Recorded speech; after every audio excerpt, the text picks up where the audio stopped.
My name is Ken Shiha, and I'm the Director of Justice, Peace, and Integrity of Creation. And on behalf of Immaculate Conception Catholic Church, I would like to welcome you to our panel discussion on the war against Ukraine and the climate crisis. What do they have in common? We are honored to co-sponsor this event with Duke Center for Reconciliation. May we not waste this moment. We must decide what kind of world we want to leave to future generations. God mandates, choose life, so that you and your children might live. O Lord, eternal God, in whose perfect kingdom no sword is drawn but the sword of righteousness, no strength known but the strength of love, so mightily spread abroad your Spirit, that all peoples may be gathered under the banner of the Prince of Peace, to whom be dominion and glory, now and forever. Amen. Next speaker is Dr. Svetlana Romanko. She is a Zero Fossil Fuels campaign manager for the Laudato Si movement and is based in Ukraine. Dr. Romanko has been an environmental lawyer for 20 years. She holds a PhD in environmental, natural resources, land and agrarian law, and a doctorate on climate change law, climate governance, and climate policy. She also has worked for the 350.org campaigned for just green recovery and Green Deal in Eastern Europe. We are truly honored to have Dr. Romanko sharing her thoughts with us this evening. Hello, everyone, and thank you so much for inviting me to speak on the panel. I'm Svetlana Romanko, Doctor of Environmental Law, a climate justice activist, and Zero Fossil Fuel campaign manager for Laudato Si movement. I will speak today about the interconnections between the war in Ukraine, climate crisis, and the fossil fuels. So the war in Ukraine is not just another conflict. Besides the dreadful death, destruction, violence, terror and genocide against thousands of Ukrainians killed during shelling, bombing, and missile attacks of Russian troops, it has already affected 1.7 billion people in 107 countries who are now faced with rising prices for food and energy. Cities like Mariupol, Bucha, Volnovakha, Chernihiv, and Kharkiv are being leveled to the ground. Thousands of civilians have been brutally murdered, raped, and tortured, and mass graves have been found in those areas liberated from Russian occupation. The people of Ukraine are marshalling a heroic resistance to Putin's war and aggression, a war only made possible by the world's dependence on Russian oil and gas. Even in the midst of this horrific war, Ukrainians have been clear-eyed about calling on the rest of the world to get off oil and gas as a way to stop fueling Putin's war machine and the growing climate crisis. Svetlana Krakovska, Ukraine's representative to the Intergovernmental Panel on Climate Change, put it best. Human-induced climate change and the war on Ukraine have the same roots, fossil fuels and our dependence on them. Ukrainian organizations are calling on the world to end this fossil fuel addiction once and for all. Russia's economy is based overwhelmingly on the export of oil and gas, which makes up 60% of total exports and 40% of their federal budget that comes from oil and gas. And that has allowed Putin to grow and empower his military build-up. And the fossil fuel industry of Russia is among the worst in the world in terms of a climate. For decades, Western oil companies courted Putin and helped him exploit Russia's vast reserves. Supported by banks in Western countries, they have poured billions into Putin's war chest and turned a blind eye to his violent expansion efforts. Putin has deliberately weaponized fossil gas to increase his existing energy dominance over the European Union and to threaten European nations that would come to Ukraine's aid. Still now, Germany, Austria, and Hungary hesitant to put a full embargo on oil and gas to end war in Ukraine, because these sanctions are the most effective. And the fossil fuel industry is using Russia's invasion of Ukraine to expand investments in oil and gas. The conflict clearly shows how dangerous our dependence on a fossil fuel system is, especially one that concentrates power in the hands of elites like Putin. Since 2016, the global Catholic climate movement, now known as Laudato Si movement, has championed the fossil fuel divestment movement within the church. And for now, we have 307 Catholic institutions who divested over like $14 trillion from the fossil fuel industry. In the last year, we've made 5.7 billions of US dollars divested from fossil fuel industry. And I call on you, divest from fossil fuel industry now. It's never been a better time to do it and to make your moral and ethical choice to end the war in Ukraine and to stop climate crisis everywhere, to tackle climate crisis everywhere in the world within your divestments. Please fill in registration form on our Laudato Si movement divestment webpage, and we will announce the divestment commitments on July the 5th. And actually saying so, I have to say that it's imperative that the world not simply replace Russian-produced fossil fuels, in particular fossil gas, with fossil fuels from other countries, in particular liquefied natural gas. With an imagined priority of boycotting Russian oil and gas, fossil fuel expansion must be immediately halted, and nations worldwide must commit to the fast and just transition away from all fossil fuels.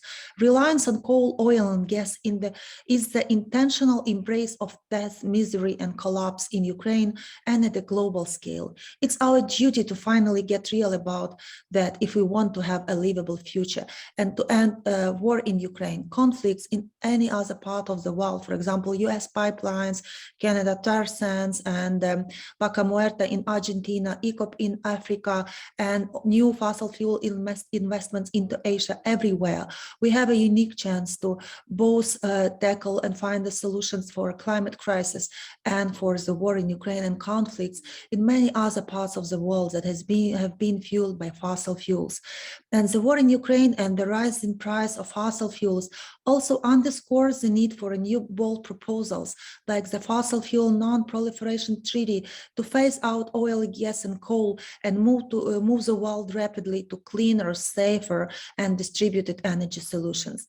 To meet rising demand for energy and get on a pathway consistent with limiting global warming to 1.5 degrees, investment in clean energy needs to triple by 2030.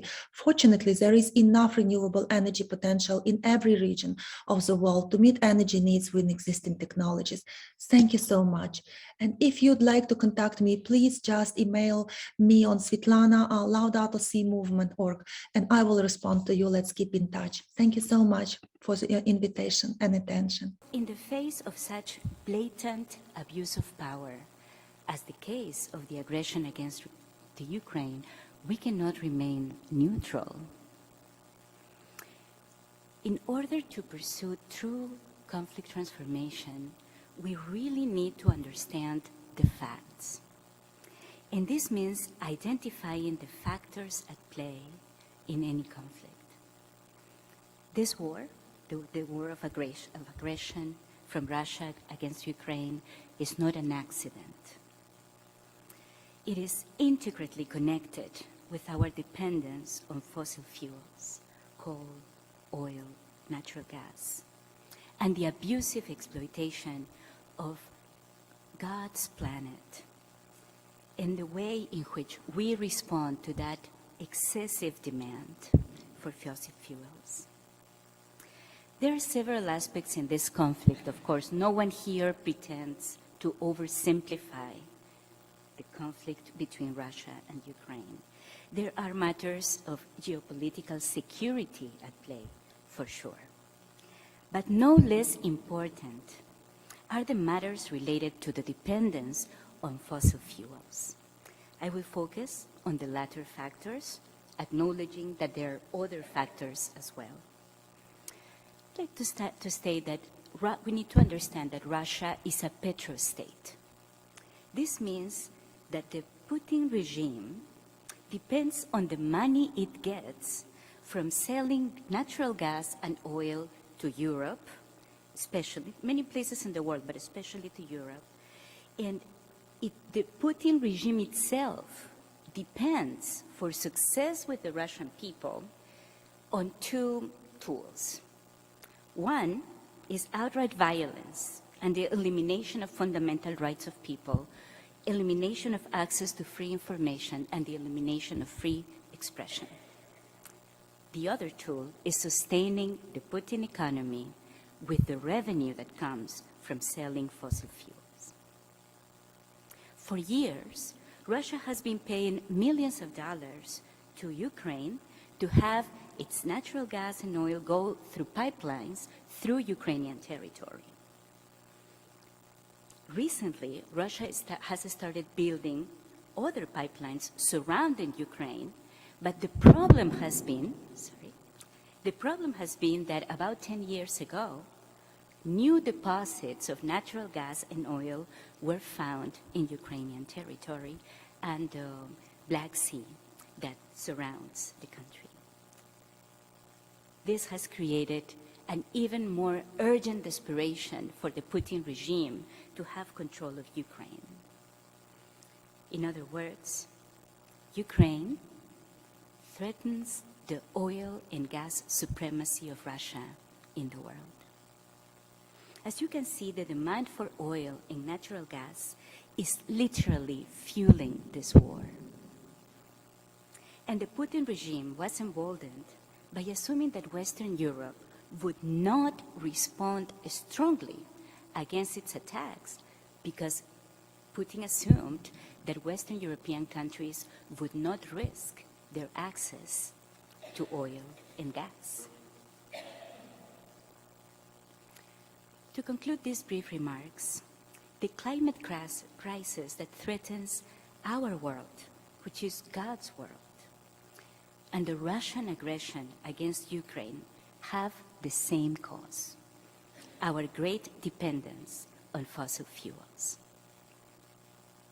Our sister Svetlana Romanko so articulately has shared with us in her message that we must intentionally reduce our dependence on fossil fuel and not only reduce our own consumption, which is, we have to start at home, right? We need to reduce our own consumption, but to take it one step farther and also not invest our resources, our economic resources, probably for most of us, small resources, but for some people and for many people in the United States, humongous financial resources should not be invested in the exploitation of oil or gas, but in looking for alternative, sustainable, clean ways of securing energy to respond to human needs.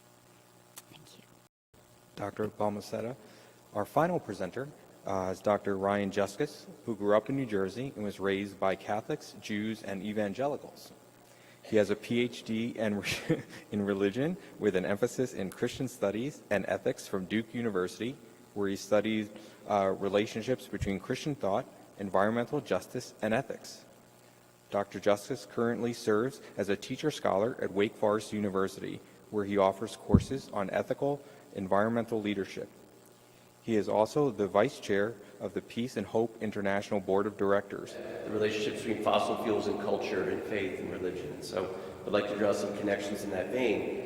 And as I was preparing for this, I was thinking there's kind of three different possible directions I think I could go with these comments. One would be sort of looking at the more obvious things, if you will. I think like Russia's invasion of Ukraine and robbing attention, resources, energy from international climate processes, right? That's one. The invasion has also effectively reversed President Biden's policy agenda from an ambitious pro-renewables agenda to increasing and expanding our American fossil fuel capacity and production. That's another one. Another one, the invasion has revealed how much the flow of fossil fuels impacts global geopolitics, as Nita talked about. And then there are the linkages in a kind of a second kind of capacity we could look at that are slightly less obvious, but rather easy to understand and conceptualize when you learn about them, such as misinformation. And certainly Russia's war against Ukraine and the climate change, particularly opposition to climate change action, are very much invested in managing and funding different kinds of narrative and misinformation campaigns. That's another connection. Another one is that the Russian invasion has catalyzed a whole battle of narratives by the proponents of fossil fuels and the proponents of renewables, right? So there's this whole battle over the kind of meaning that we make of what is going on right now. A crisis like this makes new stories, new alliances, new futures possible. It's another way we could go. Another one, the Donbass, you've heard of that. It's now the strategic focus of the Russian invasion. It's the southeastern region of Ukraine, and it is the coal region, Donbass. The Don means Donetsk, and Bass means basin. It's the Donetsk coal basin, and it's where the coal in Ukraine comes from, largely. And Mariupol and Donetsk, these are like kind of the Pittsburghs and the Birminghams, if you will, of Ukraine. These are industrial cities of coal and steel, and this is why there are a lot of Russian speakers who come since the Industrial Revolution to those cities, and why they speak Russian in those cities. You get to see some of the kind of linguistic and cultural roots of the current conflict. But what I want to do with the rest of my time here is kind of not to focus on those. I want to draw our attention to some aspect of this Russia's war against Ukraine and climate change and the links between them that I think are very significant, and yet are nevertheless far less perceptible, and actually perhaps even closer to home than we might imagine. I think they're harder to perceive, and that makes them all that much more dangerous in a sense. And so I want to build on some insights in what are generally called the environmental or energy humanities, and I can give you some resources if you want to look at that, what that is. But when we think of climate change, we usually think of what, like COP26 in Glasgow, we think of the Paris Climate Accords, we think of these big international gatherings, the International Panel on Climate Change, melting glaciers, wildfires, 1.5 degrees, things like that, right? But sometimes this can actually distract us, I think, from the very obvious, which is that climate change is first and foremost about fossil fuels, particularly the greenhouse gases that are emitted when we mine, transport, store, process, burn, and then dispose of remnants of coal, oil, and gas. And our relationships to fossil fuels go very deep, very, very deep, I think, actually more deeper than we can even understand, I would argue. Ours is a petroculture. And you talked about Russia being a petro-state. We are also a petro-state. In our culture, it's a petroculture. And so it's hard to think outside of those terms that we have grown up in and swam in since we were born, largely. Fossil fuels have largely been an invisible substrate of our whole modern world. And our modern processes, modernization, urbanization, secularization, mechanization, all of these sorts of things in the modern world have been driven in many ways by fossil fuels, and more recently what we could call maybe medicalization and globalization. But fossil fuels also won us the Civil War. Sorry, I'm from the north. Fossil fuels also, particular fossil fuels actually won World War I. It was oil versus coal. The Allies were oil-based, Germany coal-based, right? So you get to see, look at history, how much fossil fuels have shaped our world that we live in at this moment. Also shaped the Cold War, both sides being fueled by fossil fuels, in a kind of petro-modernity, if you will, a kind of fossil fuel modernity. There's an author, Barbara Fries, wrote a great book, Coal, A Human History, and she says that there's this whole pattern that developed right at the beginning of the Industrial Revolution, the first big shift to coal in England, and I think this pattern is still with us. She says the pattern, the difficulty of hauling coal had always been one of its greatest drawbacks as a fuel, but now through the locomotive, train, coal could haul itself. Similarly, through the steam engine, coal could pump the mines that contained it. The patterns were the same. Coal created a problem, then helped power a solution. And that solution would have revolutionary consequences far beyond the coal industry. I think we see that not just with coal, but we see with oil, we see with natural gas. What we have right now is another crisis, another fossil fuel crisis. And we are at risk of solving another fossil fuel crisis with more fossil fuels, and by actually deepening the problem. And so how do we get at the roots of some of this? One angle I want to take here is to look at connection between climate change and the war against Ukraine that focuses on fossil fuels, autocratic politics, and what are some now calling global culture wars. That's where I think it comes a little bit closer to home. Kind of global culture wars, where what we see now are these conflicts. If you could think about culture wars in America sort of writ large, and that Russia's invasion of Ukraine is an aspect of this.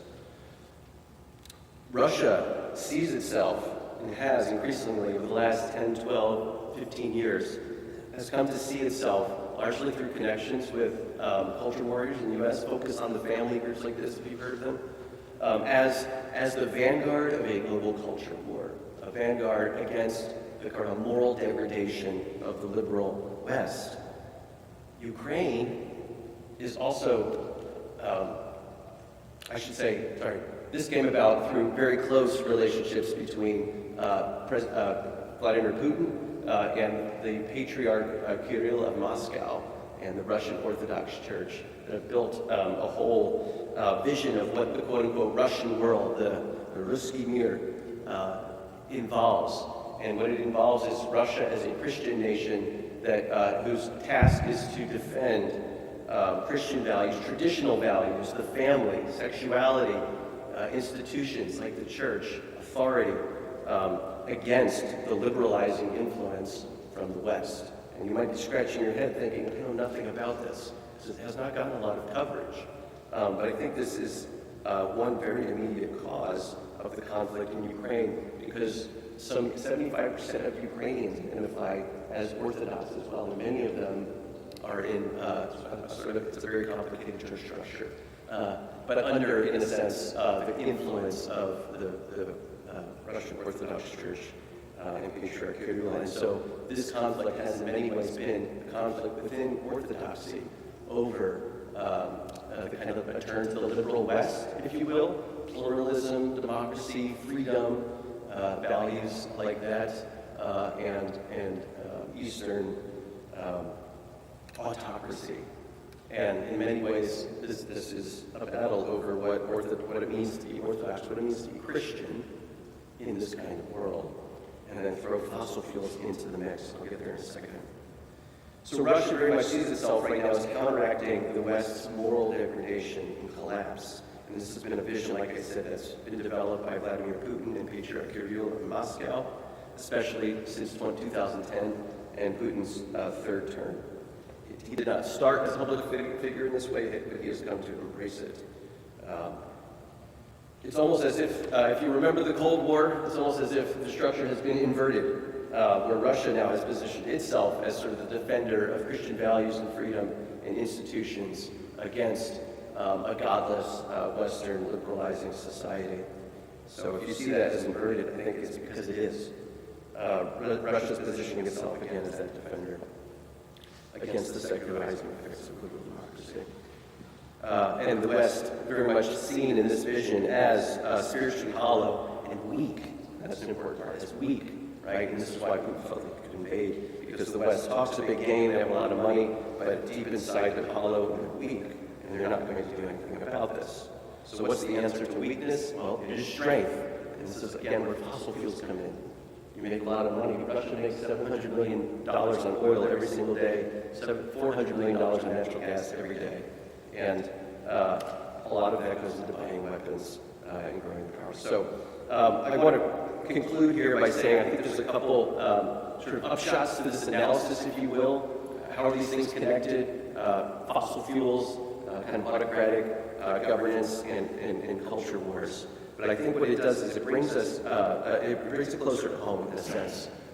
Many of us, regardless of whether you see yourself as kind of quote-unquote progressive or orthodox or traditional or whatever, I'm not here to tell you what to be, but to say that what is it that we're willing to hitch our moral vision of society to? What kinds of wealth, what kinds of sources of that wealth, what kinds of energy? Because fossil fuels have always fueled larger projects. They've always been storied. They've always been kind of put towards particular ends. And so we think about what kinds of vision are fossil fuels being hitched to today, and what are we willing to hitch our own moral vision to?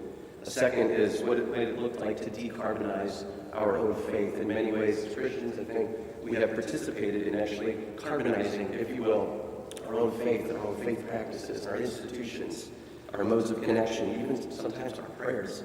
What does it mean then? What would it mean for us to be models of decarbonizing faith, of living a good life, virtuous life, a fulfilled life that is not dependent on fossil fuels? We can model that. This is not just austerity and giving up good things. It is also adding in good things. Faith like ours goes back many years back before fossil fuels. And so there are a lot of traditions we can draw on to decarbonize our own faith that are already existing in our traditions.